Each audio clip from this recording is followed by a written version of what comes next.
සුබ දවසක් ඔයාලට. ඉතින් අදත් ඔයාලට පොඩි වීඩියෝ එකක් ගේන්න කියලා හිතුවා.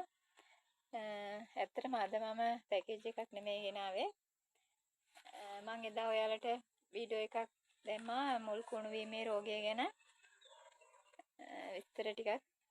ඉතින් ඇත්තටම එහෙම මුල් කුණු වීමේ රෝගය හැදුණු පැලයක් කොහොමද අපි මේ නැවත අපි මේ නිරෝගී පැලයක් කරගන්නේ කොහොමද කියලා තමයි ඔයාලට මම අද කියන්නේ. ඉතින් මගේ අත්දැකීම් අනුව තමයි මම ඔයාලට මේ දේවල් කියලා දෙන්නේ. ඇන්තූරියම් වගාව කරන හැමෝටම වගේ එන ප්‍රශ්නයක් තමයි මේ මුල් කුණු වීමේ රෝගය. ඉස්සෙල්ලාම පැලයක මේ කොළ කහ පාට වෙන්න ගන්නවා. කොළ කහ පාට වෙන්න ගන්න ඇත්තට මේ මුල් කුළුමේ රෝගය දිලිර රෝගය හැදුනාම තමයි. ඇත්තටම ඉතින් අපි මුදල් වියදම් කරලානේ මේ පැලයක් ගන්නෙ. ඉතින් එහෙම ගන්න පැලයක් කොළ කහ වෙලා තියනවා දකින්නකොට ඇත්තටම මේ විතර හරි දුකක් එනවා. දුක හිතෙනවා. ඉතින් අපි බලමු එහෙම පැලයක් මේ ආය යථා තත්ත්වයට ගන්න පුළුවන්ද කියලා. ගහ අපි එතකොට ගහ මේ පැලේ හොඳටම කහ වෙලා මැරිලා යන්න ඉස්සෙල්ලා මේ අපි ඒකට පිළියමක් කරන්න ඕන. පැලේ ගහ කොළයක් දෙකක් කහ වීගෙන එනකොට අපි ඒකට අවධානය යොමු කරලා බලන්න ඕනේ මේකේ මුල් කුණු වීමේ රෝගයක්ද කියලා බලලා අපි ඒකට පිළියම් ඉක්මනට කරන්න ඕනේ. ඒතර පැලේ සම්පූර්ණ පැලේම කොළ ටික කහ වෙනකන් හිටියොත් අපිට බේර ගන්න බැරුව යනවා. ඉතින් ඒ වගේ අවස්ථාවක මම ඔයාලට කියලා දෙන්නම් මොකද්ද කරන්න ඕනේ කියලා. ඉතින් ඇන්තෝරියම් පැලයක කොළ කහපාට වීගෙන එනවනම් අපිට තේරෙනවා මේ පැලේට දිලීර රෝගයක් හැදිලා පැලේ මැරෙන්න එන්නේ කියලා අපිට තේරෙනවනේ. ඉතින් අපි එතකොට මේ ඒ අවස්ථාවෙන් වගේ එකට පිළියමක් කරන්න ඕන. ඇත්තටම පෝච්චි වල වතුර හරියට බැහැලා යන්නේ නැති වුනහම තමයි මේ මුල් කුණු වෙන්න ගන්නෙ. වැසි කාලවලදී තමයි ගොඩක්ම මේ මුල් කුණු වීම ඇති වෙන්නේ. එතකොට තව දෙයක් තමයි මේ මුල් කුණු වීම කියන්නේ දිලිර රෝගයක් නේ. ඉතින් එක පැලයක මේ විදිහට කොළ කහපාට වෙලා මේ දිලිර රෝගය හැදුනොත් ඒ පැල අපේ අනිත් පැල ළඟින් අපි අයින් කරන්න ඕන. නැත්නම් අනිත් පැලවලටත් මේ රෝගය බෝ වීමේ අවදානම වැඩි. ඉතින් අපි ඒක වෙන් කරලා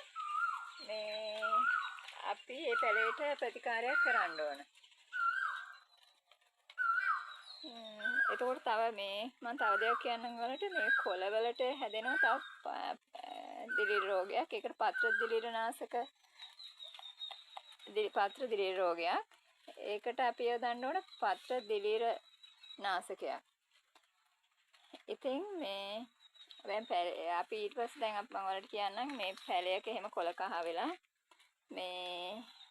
උනහම අපි පැලේ එතනින් අයින් කරලා ඒ පැලේ හොඳට අපි ගලවන්න ඕන. සම්පූර්ණ පැලේ ගලවලා මුල් වල කුණු වෙලා තියෙන මුල් ටික හොඳට සුද්ධ කරන්න ඕන. ඒ කුණු වෙලා තියෙන කොටස් ටික අයින් කරලා කොළ ටික කඩලා අයින් කරලා අපිට එතන මේ හොඳ කොළයක්ද දෙකක්ද ඉතුරු වෙන්නේ. ඒ කොටස අපි කැප්ටන් වතුරේ දාලා පැය භාගයක් විතර තියනවා. තියලා ඊට පස්සේ පිරිසිදු වැලි මම ඔයාලට පෙන්නන්නම් මම හදපු පැලයක්. දැන් මේ පැලේ එහෙම මේ කොළ කහ පාට වෙලා මේ බලන්න කොළ කහ පාට වෙලා මුල් කුණු වෙලා තිබ්බ පැලයක්. ඊට පස්සේ මම මේක ගලවලා මේකේ මුල් ටික හොඳට සුද්ධ කරලා කොළ කහ පාට වුණු කොළ අයින් කරලා කැප්ටන් වතුරේ පැය භාගයක් විතර දාලා තිබ්බා. දාලා තියලා ඊට පස්සේ මේ වැලි වල මම මේක හදලා තියෙන්නේ. ඉතින් මම මේක තාම ගලවලා බැලුවේ නෑ. ඔයාලට ගලවලා පෙන්නන්නම්. අපි බලමු මේකේ මුල් ඇවිල්ලාද කියලා.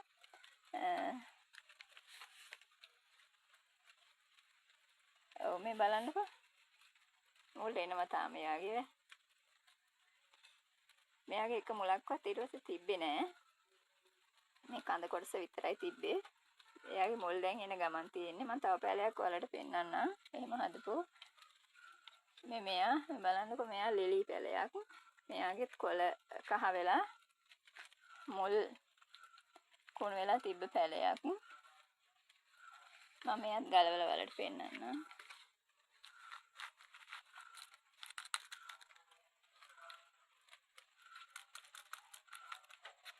මේ බලන්නකෝ. එයාගේ මුල් එනවා. මුල් ඇවිල්ලා තියෙන්නේ. ලස්සන කිරි මුල් ඇවිල්ලා තියෙන්නේ. මෙයාත් එක මුලක්වත් තිබ්බේ නැහැ. මම මුල් ඔක්කොම සුද්ධ කරලා මේ නැවත හදපු පැලයක් මේ වැලිවල. ලස්සනට ආයේ මුල් එනවා. දැන් මෙයා මේ දැන් හරි නිරෝගී පැලයක්. ඉතින් ඔයාලා ඇත්තටම අපි සල්ලි වේදම් කරලා ගන්න පැල මැරෙනකොට අපිට ඇත්තටම දුකයිනේ. ඉතින් මේ ඒ විදිහට කොලයක් කහවීගෙන එනවා දකිනකොට අපිට පුළුවන් ඒ විදිහට මේ මුල් ටික පැලේ ගලවලා මුල් ටික අයින් කරලා මේ කැප්ටන් වතුරේ දාලා කියලා ඊට පස්සේ මේ විදිහට වැලි වල හදාගත්තාම අපිට මේ පැලේ ආයෙ බේර ගන්න පුළුවන්. ඊට පස්සේ නැවත ආයෙ අපි මේ මුල් ආවට පස්සේ මේ පැලේ අපි ආයෙ මේ අපේ වගා මාධ්‍ය අපිට හදන්න පුළුවන්. එතකොට මේ ආයතන නිරෝගී වායය හැදෙනවා.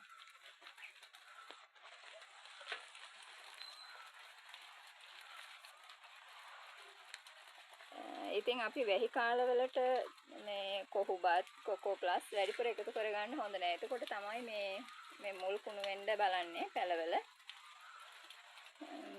ඒ කාලවලට ගොඩක්ම බොරළු ටිකක් වැඩිපුර යොදලා හදන්න ඕන පැල. ඉතින් මම කරන දේවල් මගේ අත්දැකීම් අනුව මම මොන දෙන ප්‍රශ්න තමයි මම වලට ඒ කිව්වේ. මම මැරෙන්න යන පැල කොහොමද බේරගන්නේ කියලා තමයි ඉතින් මම වලට කියලා දුන්නේ. ඉතින් අදට නවතින්නම්. ඔයාලට මොනවා හරි ගැටලුවක් තියෙනවා නම් මට කෝල් එකක් දීලා අහන්න. නැත්නම් කමෙන්ට් එකක් හරි මැසේජ් එකක් හරි දාන්න. ඔයාලට සුබ දවසක්.